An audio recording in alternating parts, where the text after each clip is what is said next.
Today we will continue our discussion on partial differential equations, that is differential equations of the form given here, that is a del squared u by del x square plus b del square u by del x del y plus c del square u by del x del y square plus f of a function of u x y del u by del x and del u by del y equal to 0. So, this is a general form of partial differential equations which we will be looking at, where variables this function is the second derivatives here are linear in u. So, that is the kind of functions we will be looking at. In fact, we will be specific examples we will be looking at will be only linear, only equations that are linear in u, okay, and for different values of a, b and c and f. So, with this we saw that in the last class that with this general form for the partial differential equations, where u is a function of both x and y, we can classify this into three different categories, that is depending upon this coefficients, what the value of these coefficients are. That is, if b is 0 and when a and c are positive, and then we call that as elliptic partial differential equations, that is of this form, that is b squared minus 4ac less than 0. So, if b is 0, then for a and c are positive, then you have elliptic partial differential equation, an example being the Laplace equation. One equation which we will be looking at, and then we could have parabolic equations where b squared minus 4ac is 0. So, that could happen if both b and one of these coefficients a or c are 0. Okay, that is a case which you would be looking at here in the case of a diffusion equation or a heat equation in one dimensions. So, that is a case where you have a parabolic equation. See that there is only one, the second derivative is only a function of second derivative is only in x on one space dimension, space variable, and then u is a function of time too in this particular example. Okay, that is a heat equation. Okay. Or you could have cases where b squared minus 4ac is greater than 0, that is, that kind of equations are hyperbolic equations, and for example being that of a wave equation. So, in this case now here you have again b is 0, but a and c are opposite signs. So, now we are taking one variable as x and other variable as time in this particular example. So, that is a solution, that is an example of hyperbolic equation, that is a wave equation in one dimension. So, we have elliptic equations and we have parabolic equations, and then we have hyperbolic equations. Okay, so, we look at more specific case of the Laplace's equation, which arises quite often in science and engineering. For example, when you want to deal with the case of the heat flow, the steady state solution of this particular thing, there is a slab here, okay, and let us say slab has a thickness, let us say delta z, okay, and then now you cover the slab, you insulate the slab on the top and the bottom, and then you let the heat flow only through the sides. In this example, there is heat coming in from this side and this side, and then going out through this and this side. So, that is we keep this at these two sides at a higher temperature with respect to these two sides. And then you could ask the question, what is the steady state solution of this of the temperatures? That is, you want to know what is the temperature profile in this slab, okay, as at steady state, that is when this temperature is not changing with respect to time. So, to begin with, it will change with time. So, to start with, let us say you keep it at some 100 degrees on this side and 0 degrees on this side, and then there is a flow of heat, and so as we start with, there will be change of temperature in this region, and then after some time it reaches a steady state, and you want to know what are the steady state temperature distributions in this area is. So, then what would you do? We would write that we will say qx is the heat flow in that direction and qy is the heat flow in this direction. So, that is the amount of heat per unit area per unit time which is flowing out in this region in this direction, and qx is the amount of heat which is flowing out in this region in this direction per unit area per unit time. So, then you take a small section like this, and then you say that whatever coming in should go out at steady state, because the temperature here is not changing, Okay, so whatever heat which comes in should go out, and we have insulated the top and bottom of this slab. So the flow is only in the xy plane. So that simplifies our analysis here. And then you say what is the heat which comes in? What comes in should be, so we are looking at something like this. So we are looking at a small section, right, and then we are saying that what comes in here is Qx, okay, and then comes here is Qy, Qy, and what goes out here, now things go out here. Okay, so now this thickness is delta x and delta y. So what goes out here is Qx plus delta x, and what goes out here is Qy plus delta y. So what is the total heat coming in here should be Qx, Q at x, that is the heat flow, that's per unit area per unit time. So this is a delta xy plane, right. So this is the x direction, that's a y direction, and z is the thickness of the sample. So we have delta y into delta z as the cross section of this plane coming in, and in time delta t. So that will be the heat coming in time delta t in through this, and similarly what is the heat coming in here, but that will be q y into delta x and delta z delta t. So that is the net heat which is coming in, and at steady state this should be equal to what is going out. So that should, what is going out is the following, that is q of x plus delta x, sorry, this is y plus delta y, this is y plus delta y, and this is x plus delta x. That is our x direction and this is our y direction.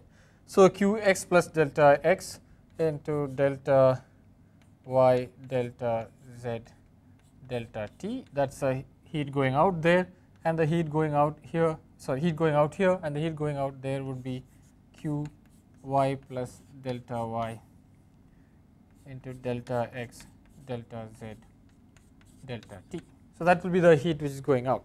So this equation, so we equate these two, right, and then we can rearrange the terms and then write it as Qx minus Qx plus delta x into delta x delta. So delta z delta t cancels everywhere. So we can write this as q into x plus delta x minus Qx into delta y plus q y plus delta y minus q y into delta x equal to 0. Right, so I just rearrange the terms and I can write that. Okay.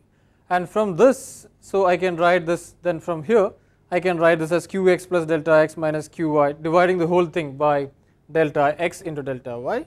I can write this as Qx plus delta x minus Qx divided by delta x plus Qy plus delta y minus Qy divided by delta y equal to 0.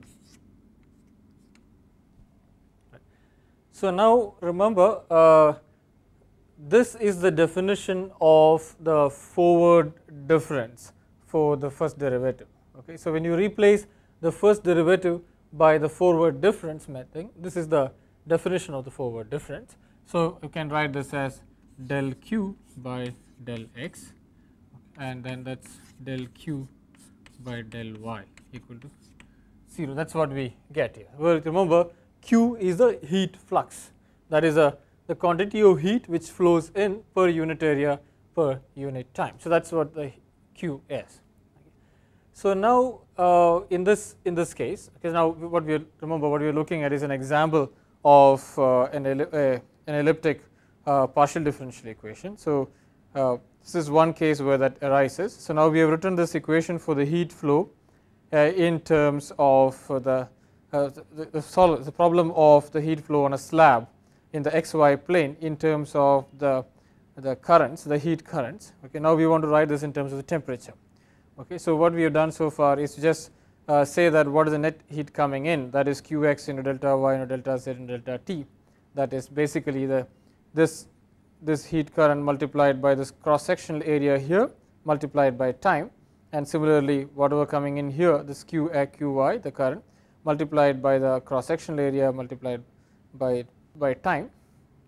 That's a flux multiplied by the area multiplied by the time. So that's, we are equating these towards going out. So then we have this equation, and from this equation we could write this as del q by del x plus del q by del y equal to 0. That's a equation which we got. But now the q's are the fluxes, and then these fluxes are related to the temperature by the Fourier's law, right, which also we know that is saying that q is proportional to this q. So we are saying we connect this fluxes by the Fourier's law to the temperature. So now this is we denote the flux in the x direction by qx here, and the flux in the y direction by qy. So we are saying the fluxes are related to the temperature gradient through the Fourier's law, which tells us that qx, the flux in the x direction, is proportional to the gradient in temperature. We call u as the temperature here, and gradient in the temperature in the x direction. Okay, so we use u for temperature to distinguish it from t, which is time. Okay, so this, now we substitute this here. Okay, so that is q is equal to a constant times the gradient in that direction. We substitute here, then that will give us del squared u by del x squared plus del squared u by del y squared equal to 0. So that's the Laplace's equation which we were looking for. Okay, so now this is one case where we obtain the Laplace's equation. That is the case where we want to know what is the steady state temperature distribution of a slab when the heat comes in through the sides and goes out through the side. That is, the top and the bottom is insulated, and then you have the two-dimensional flow of heat, and then the steady state will be given by the steady state distribution of temperature u. The u is the temperature here, is given by the Laplace's equation. So we look at this as a specific example for elliptic partial differential equation, and then see how we can solve this equation using replacing the derivatives by its difference equations. So that's what we will be looking at now. So let me summarize this. So we have the Fourier's law, which says that the flux in the x direction, or any direction I, is related to the gradient of temperature, right, in that direction, and multiplied by some constants, where here it's k is the coefficient of thermal diffusivity, rho is the density, and c is the heat capacity. And that would lead, when you substitute that here, leads to the Laplace's equation. So now in the case where there is a source, this equation would be Poisson's equations. That is also another example. So we could have, for example, a particular source sitting there. Okay, now that's kept at a constant temperature. So if you have the slab where the middle of the slab or some part of the slab is kept at a constant temperature, so that's like having a source in that point. And then you have this equation here. On the right hand side of that would be a source term, so that will give us the Laplace's equation. So both equations can be solved by similar methods, that is basically replacing this derivatives, this second derivatives, by the difference equations. So now remember what the difference equations were. Okay, so when you said that the first derivative, as you can see here, the first derivative comes from this, or when you want to do a first derivative, you can replace this by a difference equation. Now similarly, you can replace the second derivative also by a difference equation. So we will write that now. So when you want to write equation of this type, so del squared u by del x squared equal to del x squared. Okay, so let's say we will replace this particular term. So that what you do is we can write it as u x plus delta x minus 2 ux plus u x minus delta x divided by delta x squared. So that is something which we can, that's one thing which we can use. One scheme in which one scheme or one way of getting the replacing this derivative by its difference equation. Okay, now this is a symmetric difference equation for the second derivative. Okay, so similarly you can write for y also and replace it in our Laplace's equation. So our Laplace's equation, which was del squared u by del x squared plus del squared u by del y squared, will now become u x plus delta x minus 2 u x plus u x minus delta x divided by delta x squared plus u y plus delta y minus 2 u y okay. So the u y plus u y minus delta y divided by delta y squared. So this term is evaluated at a constant y value, while this is evaluated at a constant x value. Okay, so that's the way we do it. So we can actually, when we write this, we should actually write it as x. So we should write this as comma y minus 2 u x comma y, that's evaluated at the constant y value, plus u x minus delta x comma y. Similarly here we should write this as u x y plus delta y minus 2 u x y plus u times x comma y minus delta y. So that's the equation which we will write. Okay, so we have these two equations replacing these. We have this equation, this terms replacing these two terms, okay, in this equation. Okay, so we have, so now we can write this whole thing as u x plus delta x comma y plus u x minus delta x comma y plus u divided by, okay. So now in the special case, okay, in the special case where delta x equal to delta y, we can simplify this equation and write it in this form. Okay, so in this special case we can write this as u x y plus delta y comma plus u x y minus delta y. So plus 4 minus 4 u x comma y, right. So the whole thing divided by delta x squared.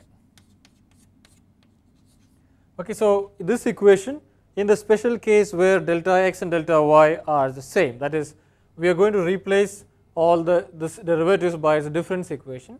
So that means we are going to discretize space and write this in a grid, so that we have a discretized space now, that is x goes up by delta x and y goes up by delta y from point to point. So then, and let's say we discretize x and y directions by the same amount, that is delta x and delta y.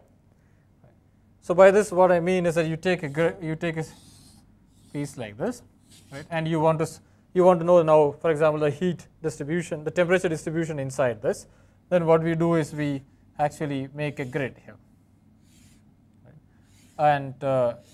And then we try to write the equations for every point on this grid.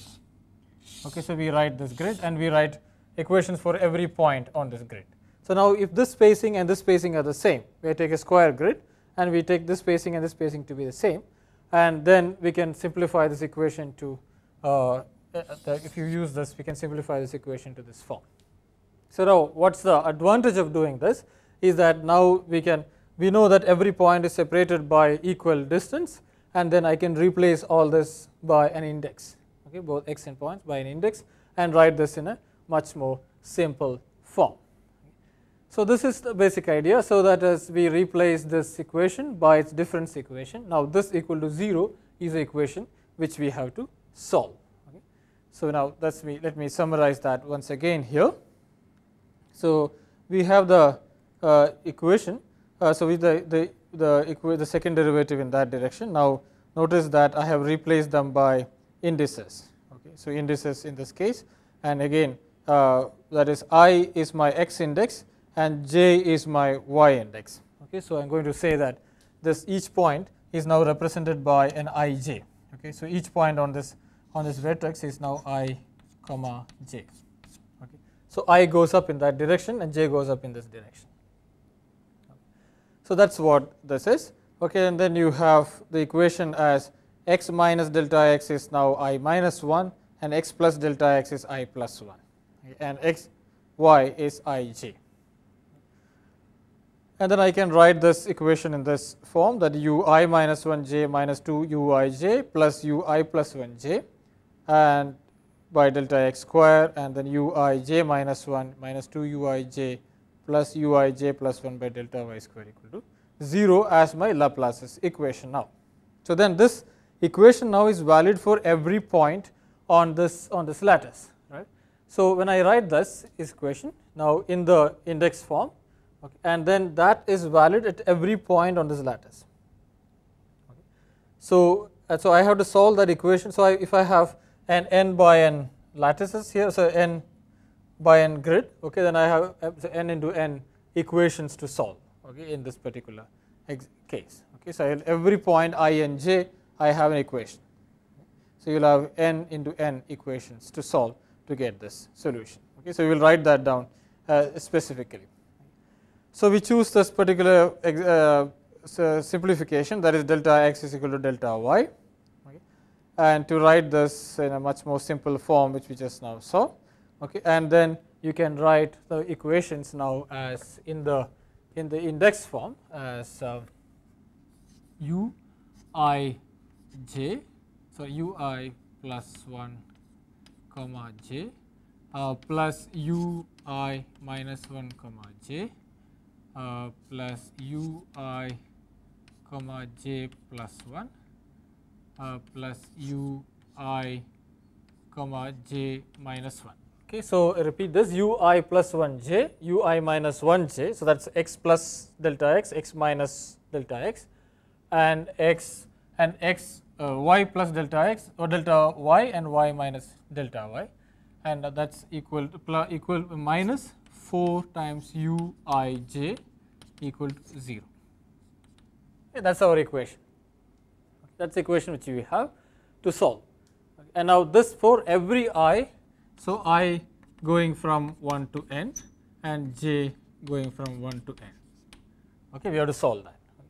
So now this is a differential equation which we have to solve. So we obviously need boundary conditions for this. Okay, and so we can see that very clearly when you write this, as I said, for every I and j values. Okay, so now if I try to write that this equation for a point on the boundary here, okay, and then I will have trouble, because on the boundary then I will have to say, for example, if I take this boundary and then I have to specify this is j equal to n, let's say. Now I have to specify j plus 1. So that is because I need j plus 1 here. Okay, so if I specify it on the boundary, the j plus 1 is not known, so I cannot do that. So I cannot write this equation on the boundary. So you can see the need for boundary conditions to solve this equation.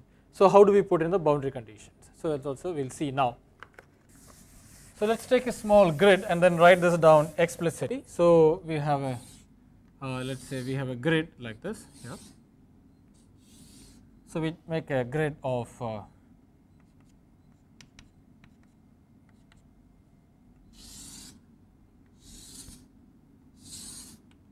this form. So we have j, so the I value going in this direction and j value going in that direction. Let's say, so this is 0 comma 0, and then similarly we have 1.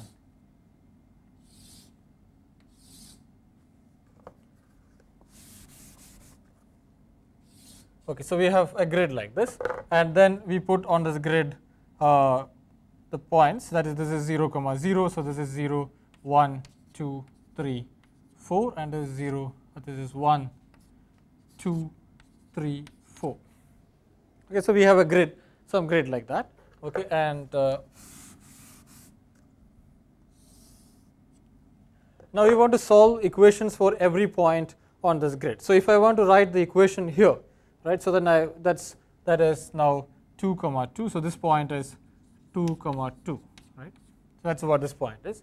So I want to write this equation here. I would write it as u 3 comma 2 plus u 1 comma 2 plus u 2 comma 3 plus u 2 comma 1 minus 4 u 2 comma 2 equal to 0.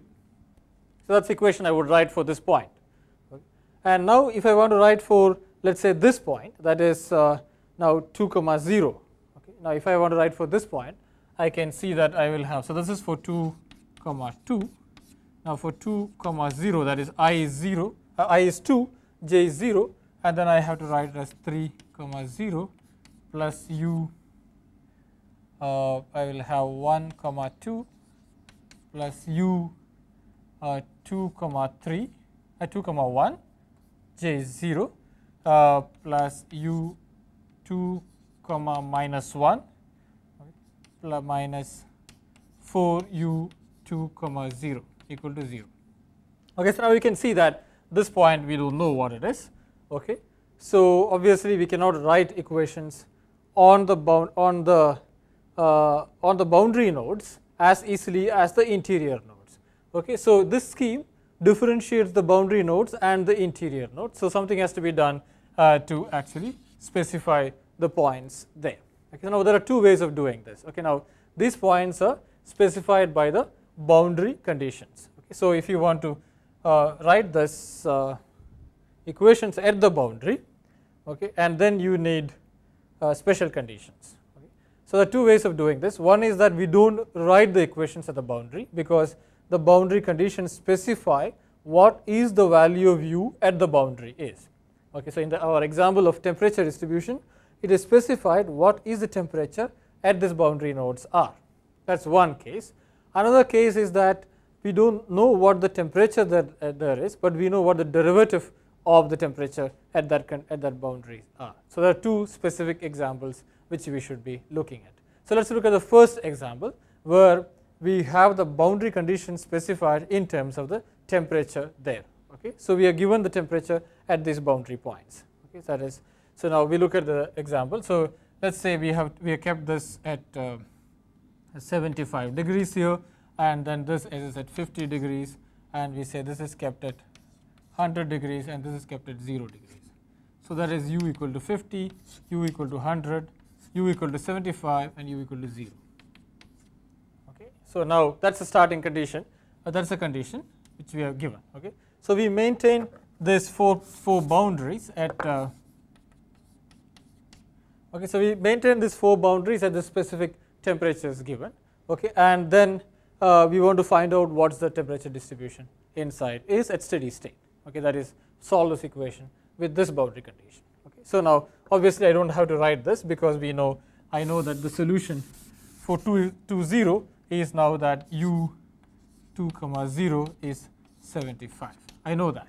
I guess I don't need to write that equation. Okay. So I need to write only for these 9 points 1, 2, 3, 4, 5, 6, 7, 8, 9. Okay, the boundary conditions are specified. Okay, so these corner points we either denote with this boundary or with that boundary. So that's a condition which we can look at. Okay, so then we can write down the whole equations for all the boundary points. Okay, so we can do that here. For example, if I want to write it for this case. Okay, so that is, so let's write it for some points. So we'll write it for this particular point as 1, 1. Okay, so we'll write it as, so for the case 1 comma 1. Okay, I would write that as u 2 comma 1 plus u 0 comma 1 and plus u 1 comma 2 plus u 1 comma 0 minus 4 u 1 1 equal to 0. And now then I will write for the next point, that is for 1 comma 2 comma 1. Okay, so when I write for 2 comma 1, I will have u 3 comma 1 plus u 1 comma 1 plus u. So we are writing this now for 2 comma 1. So then we have u 2 comma 2 plus u 2 comma 0 minus 4 u 2 comma 1. Okay, that's equal to 0. So we get 9 equations like this, and you can see that they are all coupled. So that is u11 appears here, u11 appears here. So that is we get 9 simultaneous equations like this, and we know how to solve such simultaneous equations. Okay, so we know how to solve simultaneous equations, linear equations. Okay, as I said, we will deal only with linear equations, partial differential equations which are linear in the variable u, so that we can write them as using the difference scheme as linear simultaneous equations, and we know how to solve those equations using matrix methods. Okay, we can look at an example of such a case in this. So now let me just summarize before that. Okay, so what I am trying to do is to write into the particular case where delta x and delta y are the same. Okay, and write these equations. These equations. Okay, in the form that ui plus 1 ui minus 1 j minus ui plus 1 j plus, so ui minus 1 j plus ui plus 1 j plus ui j minus 1 and plus ui j plus 1 minus 4 ui j equal to 0 when delta x and delta y are the same. That is what we are doing in this particular case. Okay, so now let us look at a specific example where we implement this simple boundary condition, that is this fixed temperature at the boundaries, right? And then we solve 9 such equations linearly. So it is obvious to us that we can actually solve these equations by the matrix methods we know, right? So we have these 9 equations, and we can just invert this matrix by using the matrix methods. As for example, in this case again we know what these values of u01 and u10 are. Okay, so for example, because these boundaries are fixed, right? So u01 is all fixed at u01, u02, u03, u04, etc. are fixed at 100. So this value is replaced by 100. Okay, and similarly u10. So that is when the x is 1 and this u is 0. So u10, u20, u30, u40 are fixed at 75. So I can replace this by that number. So boundary conditions enter through this in these equations through these variables at these points. So finally when we write this equation, so for example here you will get it as u21 plus u12 minus 4 u11 equal to minus u01 minus u10. Okay, so minus u01 is 100, so minus 100 minus u10, so u10 is 75. Okay, so that's what you would get. So this is minus 175. So minus right hand side is minus 175. So all other terms, okay, are 0 in this, right? Okay, and similarly here you will have u31 plus u11 plus u22 plus minus 4u21 is equal to minus u20. So u20 is again minus 75, so it is minus 75. Okay. With the unknowns, we can write them in a column matrix form. So we can write that in a column matrix. So then we will write it as u11, u21, etc., and then u12, u22, etc. Okay. So we will have 9 such elements corresponding to temperatures at 9 points. Okay, and then we can write this as a matrix form. But most of the elements in that matrix would be 0, as you can see. Okay, most of the elements here would be 0 because the first, if I want to write the first column here, okay, the first equation, you can see that u11 is 0, so it is 0, and then I can write it as 0 plus 1 plus, so I have u11, u21 is 1, and then you have u31, and u31 is 0, so that is 0, and then you have u41. So I have, let's say, u11 and u21 and u31. So I have to write that, so that u21, u31, and then I have u21, sorry, u12, okay, u12 is 1, okay, u22 is 0, and then I have u23 which is 0, right. So I keep going this way, okay. So I have lots of terms which are 0 in this equation. Okay, u11 is not 0, that's minus 4, okay. So I can write this equation, when I write this equation using all these variables, okay, I get lots of zeros there, okay.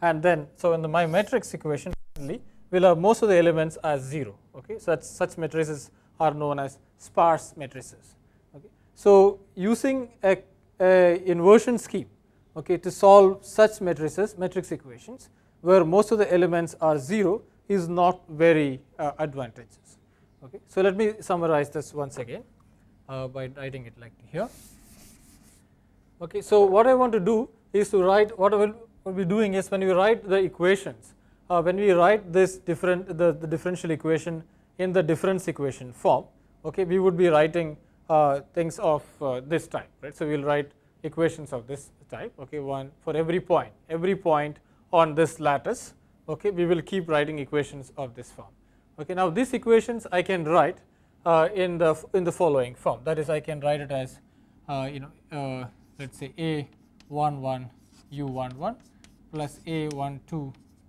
u12 plus I used 2 1 here, okay, plus a13 u13 etc., okay, equal to 0 or equal to some function we may call f1, okay. And similarly a21 u21 plus a22 u22, okay. So I can write in a matrix form where u11 u12 u13 are our unknowns and a11 a12 a13 are our coefficients. So if I compare this equation here, okay, with the equation which we have here, okay, and then I can see that most of those coefficients are simply zeros, okay, right. So that's the point which I was trying to make, okay. So I have this equation which is now written as a11 u11 a12 u12 a13 u13 etc., so that I can finally write this equation as a11 a12 a13 a21 a22 a23 in this form as a matrix, okay, multiplied by u11 u12 u13 u21 u2 etc. I can write it in this form as some right hand side which is given by f1 f2 f3 etc. So I can write it in this form. That is what we normally do when I have a set of simultaneous linear equations to solve. But the point here is that most of these variables, most of these coefficients here are 0, okay. So what we get this matrix here would be that most of the elements of this matrix would be 0, so this will be what's called a sparse matrix. So for that kind of matrices, okay, when you have large number of such equations, that is we have a grid which is very large, okay, inverting this matrix to solve this equation is not numerically efficient, okay. So that's a point which I want to make. So it looks like it's clear that I can replace my partial differential equation by a difference equation and write the solution, write the equation in this kind of a matrix form, okay, by discretizing space, okay. I can write it in a matrix form, okay. However, most of these elements will be 0 and hence this matrix would be what's called a sparse matrix, and inverting such a matrix to solve this kind of equation are not numerically efficient, okay. It turns out a better way of doing this would be simply use an iterative scheme, okay. That is to say that we had this equation that ui plus 1 j plus ui minus 1 j plus ui j plus 1 plus ui j minus 1 minus 4 ui j equal to 0. So that's what the equation we had. That is where it is from here that we have written all these forms, right? Okay. So now this equation I can write as uij equal to ui plus 1 j plus ui minus 1 j plus ui j plus 1 plus ui j minus 1 divided by 4, right. So, I can write this equation in this form. Okay. So, then what I do is I start with the uij values. Let us say in this particular example, what I do is I know the boundary conditions, okay, and I put everywhere else it as 0, okay, and then I iterate it, okay, I obtain what uij's are. By using this equation, I will get the new uij values for all the interior points, okay, and then I put them back again into this equation and iterate it back till I get a steady state solution, till this term gives me a value which does not change.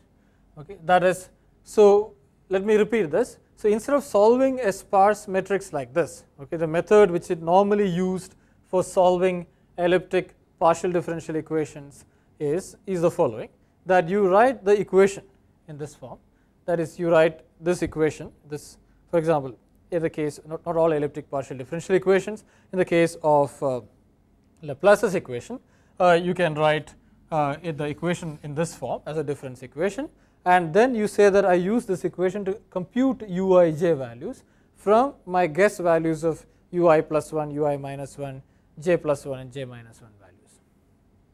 Okay. This particular example, what we do is we know the boundary conditions.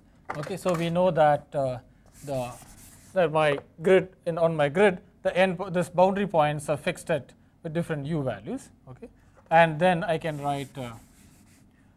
And then I start with the interior points are all given some temperature. Let us say I give it a 0, okay, and then I evolve it, okay, in this using this equations. Okay, and after some time, so I will see that the values inside would keep changing at every iterative loop, okay, and finally it will come to a point where the temperatures don't change anymore, right? And then I say that I have reached a steady state.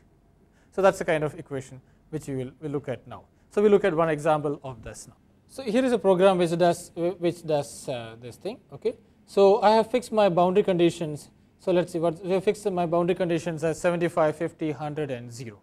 Okay, so that's similar to what we have just fixed it here. Okay, so I have given, as we can see, the boundary points. Okay, that is I. So all values of I going from 0 to n. Okay, the one boundary point 0 is given as 75, and other one that is at n is for all I values. At n it is given as 50, and all I values at 0i is 100, and all I values ni is 0. Okay, and I stored the same thing in another matrix called S for reasons which I will tell you just now, okay, in a minute. Okay, so this is the boundary condition specified. Okay, and so now I have this matrix, okay, matrix which is n by n matrix, okay, n plus 1 by n plus 1 matrix. And then what I do is I use this equation. It's a very simple program. So this I just use this equation. Okay, I have used this equation that my new value of ij is the sum of I plus 1j, I minus 1j, ij minus 1, and ij plus 1 divided by 4. Okay, so it is just this equation. I just use this equation. I used a new matrix here S. Okay, so I start with some values given to u. Okay, and evaluate the new values of uij, and which in my program I call S. Okay, and then I will see whether the S and u are the same or not. If you have reached a steady state, then the S and the u would be the same. Okay, that is the values I started with and the new values I got should be the same. Okay, and if it's not the same, I go back and then do the iteration again. Okay, so I start with all this. Here it is D. Okay, all the matrix elements are called D. Okay, and from the D matrix I compute the new S values. Okay, and I compare. I am just finding out what is the difference between the D and S are. Okay, for all points I and j. Okay, that's my total error. Okay, now if this error is less than 10 power of minus 2 here, I stop the iteration. So I continue the iteration till this becomes less than 10 power of minus 2. Okay, that's what this program is. So after one iteration loop is over, I transfer all D values to S values. Okay, and then all S values to new D values. Okay, and then go back and do the iteration again. Okay, till my D and S are the same. So that's what the program is. So we just run this program and see. Okay, so now that's the what I did was I started with this. So you can see the top points are all 100.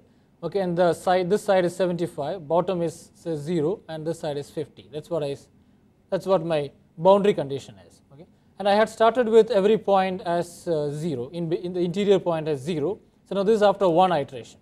Okay, so I started with all interior points as 0, as you can see in the program. I'll show you that again. So all interior points I give as 0. So all points are given 0, okay, except the boundary points. So that's what I started with. Okay, and then after one iteration, I goes into the interior points are changed. Okay, now they are not 0 anymore; they changed. And then I go to the next iteration loop, and you can see the interior points are changing further. Okay, and these are boundary points are held fixed. Okay, and then we keep doing this iteration. Okay, and you can see that the values are changing. Okay, so the values change, and then finally it would reach a steady value.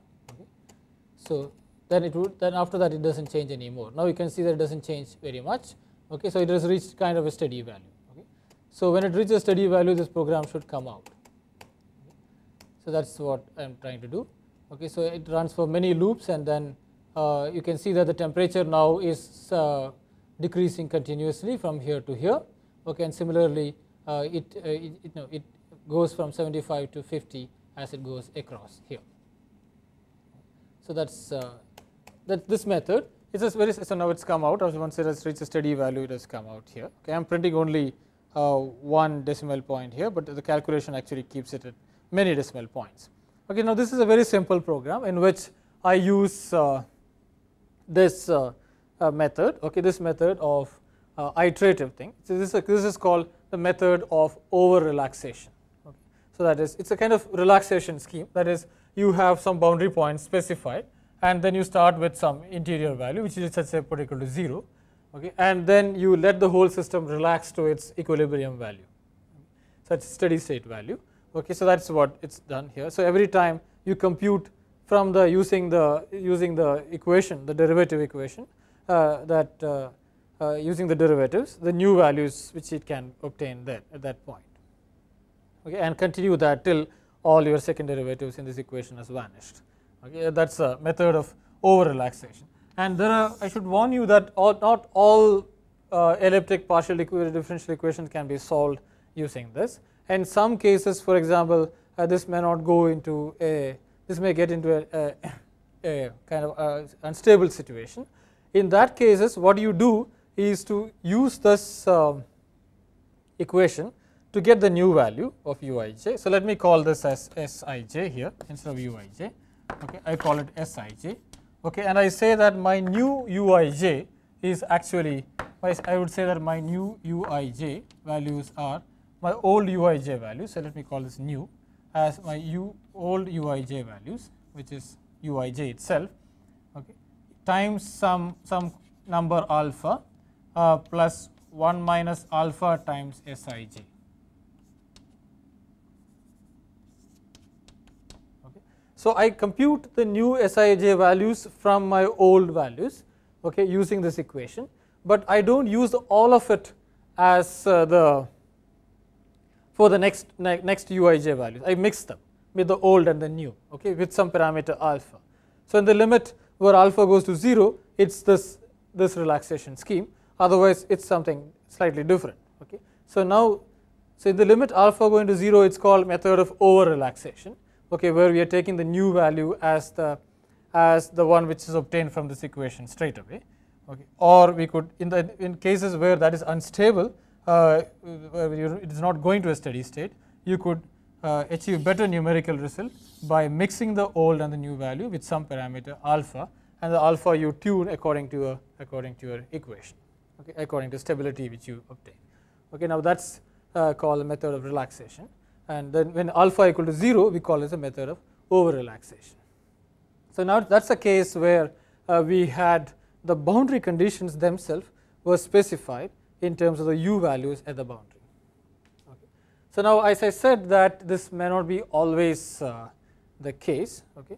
So you could instead say that I don't know what the boundary values are, okay, but I know what the derivatives are. Okay, now, so you can have this equation in two different forms. One is the derivatives are given at the boundary, or sometimes the value itself is given at the boundary. So value itself is given at the boundary, you can use this, okay, and then you have to solve only for the interior points. Now the value at the boundary is not given to you, okay, and then you have to also solve for the u values at the boundary, okay, and then we know that if you want to write, for example, this equation at the boundary here, and then you will have problem with terms like uj minus 1, uj minus 1 if I want to write it here, because j is 0 here, so j minus 1 will be u minus 1. Okay, so in that case what we do is the following, that we could still use this equation, but what we do is we use the boundary condition themselves to specify the values at the u values at this points minus 1, etc. Okay, so that is, let's say if you are given del u by del x equal to 0 as the boundary condition at points I equal to 0, along the line I equal to 0. Okay, and then I have the del u by del x I will replace by a difference equation, okay, and a symmetric difference equation. Okay, and then I would say that that is u1j minus u minus 1j by 2 delta x at I equal to 0, and from this, since I know what derivative is, I can get the value of ui minus 1. So let me show you that here in this particular example. So as I said, now let's say we have a boundary condition on this line as given as del u by del x at x equal to 0, x equal to 0. Let's say that's a boundary condition given to us. Okay, so this derivative of u at the boundary is specified, or some value, some value c. Okay, it doesn't matter. Some value c is given to us. Okay, now that means we don't know what the u values here are. We have to solve for this. Now, if I write the difference equation for this point, that is 0, 2. So if I write it for 0, 2. In this equation, and then I have, remember my equation had the first point was ui plus 1 j, so that is u1 2, and the second point was ui minus 1 j, so I will have u minus 1 2, okay, and then I had ui j plus 1, that is 0 3, and the next point was ui j minus 1, so that is 0 1, okay, and minus 4 u02 equal to 0. That's my equation. So I could be using method of over relaxation, and I could write this as equal to 402. But then I don't know what this point is, right? So that's what. So if to solve for the u value at this point, okay, I need to know what u minus 1 2 is. Okay, so how do I get that? But I know that del u by del x at this point is 0. Okay, so what is del u by del x at this point?